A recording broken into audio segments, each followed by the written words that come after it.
first question is a comment from you, please, on the importance of translation in a multilingual nation.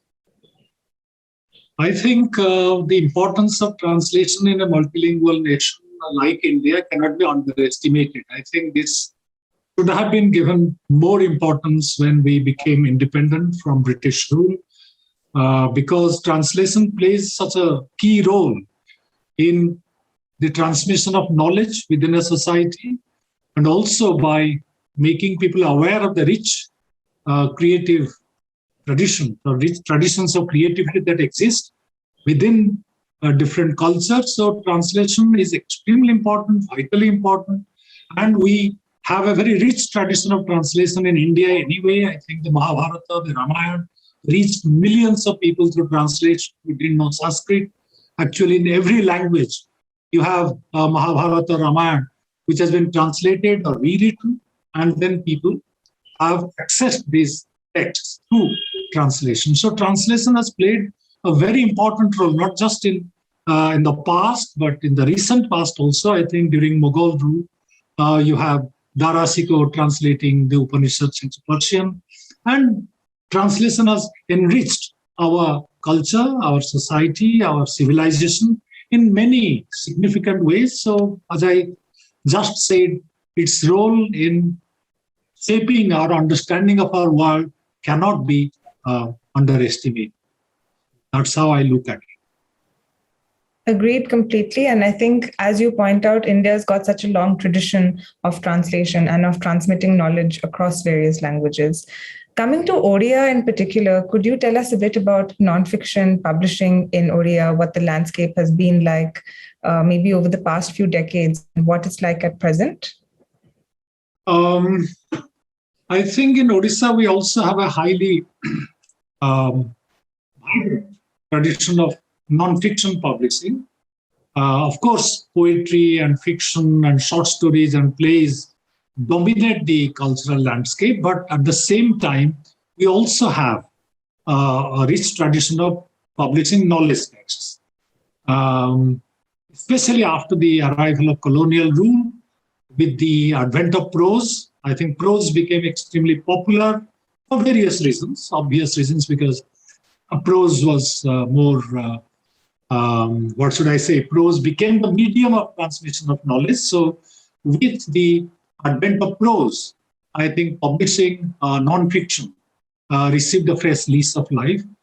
So especially after the advent of colonial rule, we have people writing histories, people writing critical texts, and of late, I think for the last 100 years at least, we have a very rich tradition of writing autobiographies and biographies. So we have nearly 350 autobiographies in Odia, published over the last 100 years. And we also have a vibrant tradition of writing biographies. So biographies and autobiographies, if you take them as non-fiction writing, then we have a very vibrant and rich tradition. Of course, we have a very rich tradition of producing or publishing literary criticism. Recently, I co-edited a Routledge volume on the emergence of the critical discourse in Odia. And we are amazed to see what a rich tradition of critical discourse, a rich critical discourse we have in Odia, because it began with the classrooms where textbooks were taught to students, new kinds of textbooks where the focus was not on grammar, not on language, but on knowledge, not on the worldviews, changing worldviews. And then it was followed by, I think, the rich tradition of journalistic writing. So we have so many newspapers. The first newspaper in Odia, published by educated Odias, was published in 1866. And then we have a series of literary magazines, which contributed immensely to the formation of this tradition of non-fiction writing.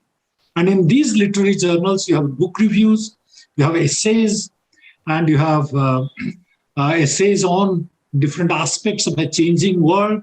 You have essays on history, on language, on science. So we do have a very, very significant tradition of non-fiction publishing, literary criticism, and of course, books on popular science. So in many areas of non-fiction, we have a very robust tradition of publishing non-fiction. So that's how I look at it. That's actually really interesting that there's a lot of different genres that are covered then in this body of work. I wonder if you might be able to tell our listeners and people who will be applying for the translation fellowships where they might be able to access these texts. Of course, I think one good thing has happened recently, that is lots of material available in Odia has been digitized through an organization called Srujanika. So they have digitized hundreds of thousands of pages and they're available free of cost on the net. So they have digitized dictionaries, they have digitized creative literature, they have digitized lots of textbooks, they have digitized a lot of autobiographies and biographies and works of literary criticism. So I think textbooks which were written or produced after the Kothari Commission recommended the setting up of establishment of textbook bureaus in 1970. All these came to be set up. Lots of knowledge texts were also published on behalf of these textbook bureaus all over the country and especially in Odisha. So some wonderful books also have been written by eminent academics. And these also deserve to be looked at. They are not just textbooks, they are knowledge texts written by experts in that field in Odia, in a regional language. So there are many, as I told, the works written in Odia, non-fiction works, which have been digitized and uploaded to a website, which can be accessed without paying anything. So I would advise people who would like to apply for this very prestigious fellowship to access this website. And of course, go to archives, of course, go to libraries, talk to people who have a rich private collection, talk to very senior scholars, because they can always direct you to texts which deserve, they're less known but extremely important knowledge sources. So I think this is the way in which they could access, identify and access, and eventually translate important knowledge text, non-fiction. So Srujanika is a very good way, a very good point of entry to this rich world of non-fiction. That's really heartening news to know that there's an organization actively digitizing, because even now for the duration of the fellowship, it might be difficult to access libraries, but there's a resource that's available online. And I hope lots of people will be able to access that. I wonder also if you might have to give some advice to aspiring translators on what you think the best way to approach a text might be, or anything to keep in mind as one starts a translation. Okay, I think the first or the most important thing is the choice of the text. They should be very, very careful when it comes to choosing a text, because they shouldn't choose a text which is very narrow in its focus. They should try to find out, they should keep in mind the fact that the text, in order to appeal to a very large readership, must have a kind of pan-Indian or kind of larger focus. It cannot be just something about Odisha which will interest Odias. Of course, those texts need to be translated. But there are texts in Odia, written in Odia, which have a much larger orientation and perspective. So such non-fiction texts as illuminate aspects of a larger world or convey a greater worldview. So the choice of text is extremely important. It should be very narrow. Or the second thing is, they should think of a very large, diverse kind of readership. So I personally think that a translator ought to focus on readability. I don't think a highly scholarly translation or highly technical translation or highly something that is laden with footnotes and explanatory apparatus, and so they may not appeal to an enlightened reader. So readability is extremely important. The translation should be reader friendly. Someone could read the text without feeling overburdened by pedantry or scholarship or academic references. So that's another important point that every translator should keep in mind, without sacrificing the scholarly or academic considerations. They could also try to, because we have found in some very great writers, scholars even in India, in other parts of the world, that they can combine readability with scholarly rigor. So I would advise them to combine scholarly rigor with reader friendliness or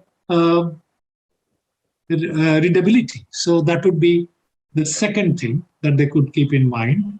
And of course, I'm sure they will write very good critical introductions, which will locate the translation in a larger context and convince the reader that this is something that he should read, that he's not going to waste his time. This is not something arcane. This is not something outlandish. This is not something that has nothing to do with his world. So in the introduction, they should also focus upon the relevance, the importance, and the significance of the text they have chosen to translate. So this is how these are the three points that I would like translators to keep in mind: readability, the choice of the text, and the larger relevance of the text. So these are the way it illuminates the here and now. It's not something that is interesting only from a scholar's point of view, or from an antiquary's point of view, or someone who is interested in knowledge for its own sake. No, not like that. It does illuminate aspects of the human condition here and now. I think also that a lot of your focus in the advice to other translators and in what you're describing of your own work is around accessibility, which I think is wonderful. And in leading from that, I'd like to ask you to make a comment on the New India Foundation Translation Fellowships, what your hope is with this venture, and whatever other thoughts you might want to share. I must begin by saying that it's a wonderful idea. I congratulate the trustees of New India Foundation on conceiving of this wonderful project. I think it's long overdue. I wish we had begun earlier, but better late than never. India needs translation of text far more than it requires many other things. So our whole culture is a translation culture. I think G.M. Devi once said that India is a translation, unlike other parts of the world. Here, translation is central to the project of making sense of our world. So it's a wonderful project, and I can't thank the trustees enough, and I expect great things of it. I entertain great expectations of this, because I'm sure now all over the country people will take translation seriously.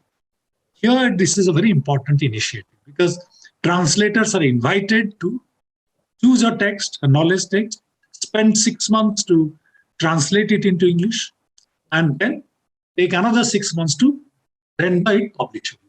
So this is a wonderful way in which things are being done. It will encourage translators to treat their own work with much greater seriousness.